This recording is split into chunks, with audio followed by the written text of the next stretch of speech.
Now, after months of controversy over migrant workers, LGBTQ rights and allegations of corruption, the World Cup is finally underway in Qatar. It kicked off with a lavish opening ceremony featuring the American actor Morgan Freeman.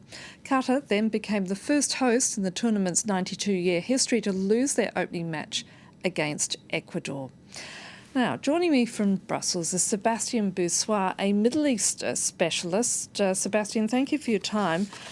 Given the amount of controversy facing this World Cup, is it likely that it's going to backfire for the Qatari government, who clearly had hope for this event to be a showcase, if you like, for this nation?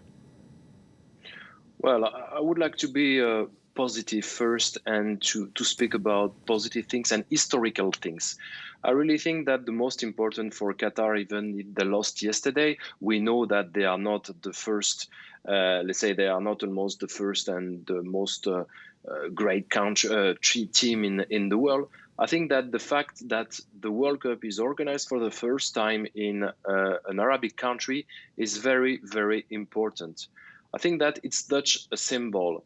And now you can see that so many Arab countries are behind Qatar, even if sometimes relations between countries are sometimes difficult. You could see yesterday Mohammed bin Salman from KSA, and you can see that they were all together. I think that for a time, and probably, let's say, during the time of the World Cup, but I hope after as well, it's very important to see a kind of unified Arab world, because there are so many reasons to see this region very, very divided. So, of course, it's full of controversies. Of course, it was full of critique and attacks. But most of the attacks were coming from the Western world. And I think that all the other parts of the world will be very excited to see and to watch the World Cup, and forgetting a bit for the moment all the polemics.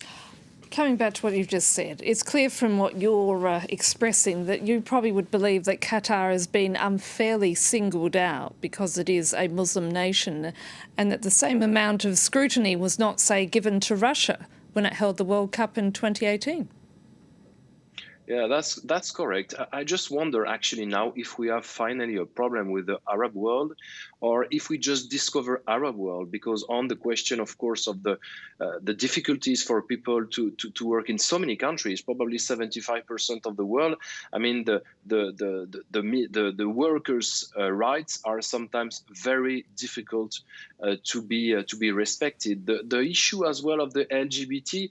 When you go in an Arab country, you know that they are not so open-minded. So you just have to let probably time to make things change. But I don't think that the way that Western world has spent its time for 2 or 3 months criticizing Qatar about things which can be real fact or sometimes real evidence will do something or will help the country to change. I think that it's very important to have the World Cup to make the society and mentalities change. You cannot ask from a day to another to Qatar or KSA or Russia or even China to be totally open-minded on LGBTQ things like that issues. So I think that it's very important to say it, but I think that now we have to support and to help these countries, which can probably, thanks to a World Cup or Olympic Games, change and make their own revolution step after step. And I think that it's probably the case of the Qatar, and it's going to take a lot of time. But I think that they say that anyway, homosexuals and people who were open, everybody was welcome in Qatar. But we cannot be Dutch, sometimes arrogant and sometimes very paternalist, saying that Qatar is not respecting or things like that. So there are some laws, they are not respected anymore, but society, it takes time for the changement. Sébastien, with the greatest of respect, Qatar is opening itself to the world. So inevitably there will be global scrutiny. For instance, a Human Rights Watch report recently said that 51% of the population, women that is, are forbidden from leaving the country due to the male guardianship rules unless they get permission from their husbands or families. You clearly also have an issue with gay rights. You have allegations of corruption. Is it not the case that, like with any massive sporting event, that questions are going to be asked? We are actually now speaking about allegation of corruption. There is no justice decision or things like that. On the rights of people, it's clear that you have so many countries in the world where things must change.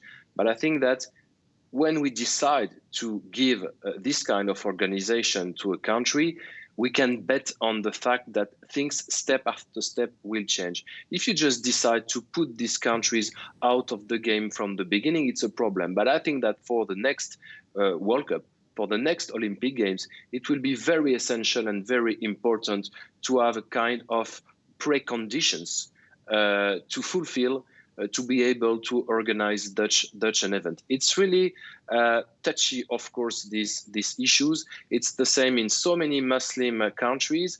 But I think that if you just leave these people and these countries just aside, it's not the way we will be able to be listened. And I think that it will be really counterproductive to what we try sometimes to do to help people being more open-minded and to be more modern and more developed. Sébastien Boussois, thank you so much for your time.